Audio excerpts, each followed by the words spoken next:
dans son essai sur l'inégalité des races humaines, etc., ces auteurs avaient décrété que l'Afrique n'était pas concernée par le processus d'acquisition des connaissances par l'homme moderne. L'Afrique était en quelque sorte un continent qui évoluait à part et en marge des principaux courants de civilisation. Et en tout état de cause, on estimait que c'est en Asie, et singulièrement en Asie occidentale, que la civilisation a pris naissance.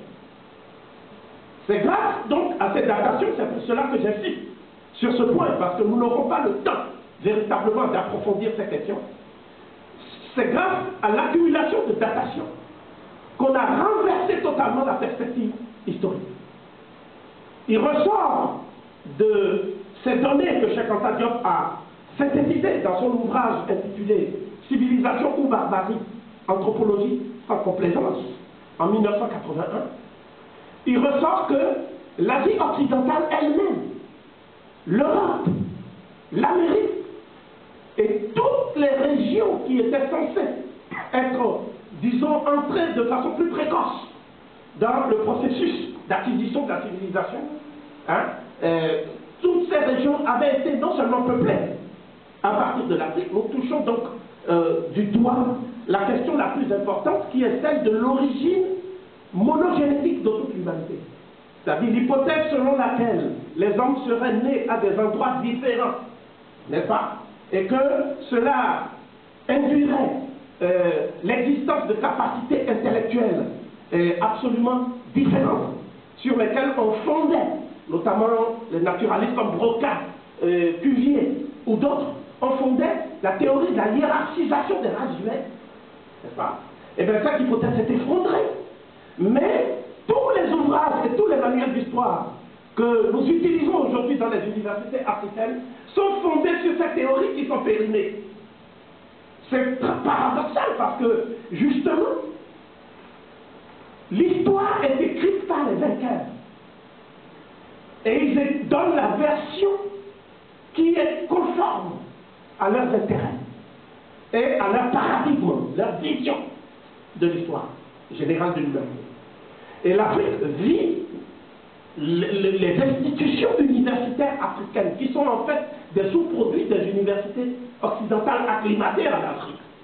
Ce ne sont pas des universités africaines au sens où elles auraient, en toute autonomie, pour objectif d'étudier l'histoire de l'Afrique afin de préparer sa renaissance dans le monde contemporain. Ce n'est pas de cela qu'il s'agit.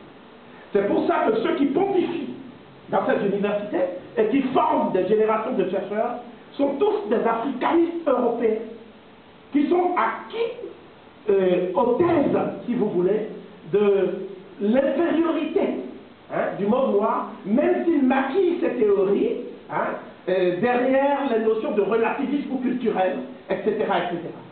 En tout cas, l'évolutionnisme, le primitivisme, toutes ces théories qui envahissent le champ de la recherche africaine procèdent, disons, en dernier ressort de ce parti pris idéologique. Donc, Cheikh Anta Diop a procédé d'abord à une déconstruction de l'histoire d'après le paradigme africaniste. Déconstruction. Il a mis en évidence les contradictions de cette synthèse historique du aux africanisme.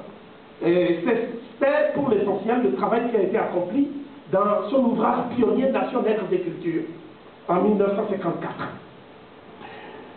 Le point qui me paraît également décisif dans les préliminaires, c'est que l'Europe n'apparaît plus comme une zone de civilisation, un concentré de civilisation qui aurait ensuite apporté à l'Afrique les éléments de la connaissance à travers l'ébranlement de ce qu'on a appelé les peuples ariens ou d'autres peuples qui seraient venus vers la Méditerranée apporter à l'Afrique la civilisation qui est qu'on trouve aujourd'hui un peu partout. Voilà. Donc, de ce point de vue-là aussi, le diffusionnisme qui veut que les connaissances soient venues des rives de la Méditerranée en provenance de l'Europe, ça ne concorde pas avec les données archéologiques, les données épigraphiques, les faits de civilisations qui ont été recensées depuis plusieurs décennies par le professeur Cheikh Anta Diop, notamment. Aujourd'hui, nous voulons mettre l'accent sur l'apport des civilisations négro-africaines à l'Europe dans l'Antiquité. Et il est évident que cette thématique historiographique n'a jamais été abordée de façon positive. On a toujours parlé d'influence européenne, influence africaine en Europe. Mais on n'a jamais parlé d'un courant de civilisation qui serait venu de l'Afrique intérieure. Jamais. Et pour cause. Parce que cela ruinerait précisément l'édifice, tout ce qui a été construit au niveau des sciences humaines et sociales. Parce que c'est de cela qu'il s'agit. Alors, le point le plus important, pour moi, quand je parle de civilisation négro-africaine, dans l'Antiquité, il ne faut pas que vous perdiez de vue que ce qu'il est convenu aujourd'hui d'appeler la civilisation nubienne et la civilisation égyptienne sont en fait des produits de la civilisation de la région des Grands Lacs africains. Vous voyez? Donc, dans cette région qui va du bassin du Congo jusqu'aux confins de l'Afrique du Sud actuelle, on a eu plusieurs évolutions, si vous voulez, disons plusieurs processus de transmission des connaissances. Nous y avons accès à travers les peintures rupestres. D'accord? On peut faire toute une synthèse, en tout cas, dans le programme que nous allons proposer, nous allons mettre l'accent sur la concordance étroite des différents foyers de l'art rupestre, qui jalonnent tout le continent africain, de l'Afrique du Sud jusqu'au Sahara, en passant par, naturellement, l'Afrique centrale, l'Afrique occidentale et toutes les autres régions du continent.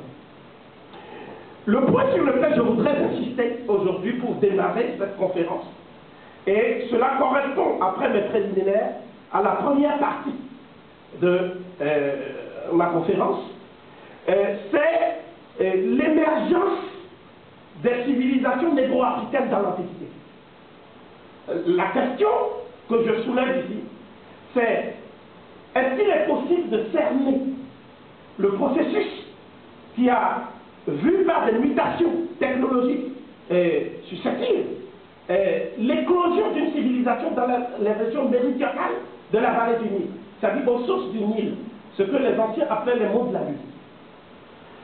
S'il est avéré que la civilisation a remonté le cours du fleuve, du paléolithique supérieur jusqu'au proto-dynastique, selon une évolution sud-nord, n'est-ce pas? À ce moment-là, les tentatives de vouloir faire venir les peuples africains des contrées septentrionales aux confins du Proche-Orient et du Moyen-Orient, ces tentatives n'auront plus de raison d'être. Et c'est en fait cela l'enjeu historiographique majeur de ce qui va être dit tout de suite là. Le point important que je voudrais que vous releviez, c'est que souvent on vous dit que la civilisation égyptienne est une civilisation qui est venue du Proche-Orient. Du Proche-Orient, en provenance d'Asie.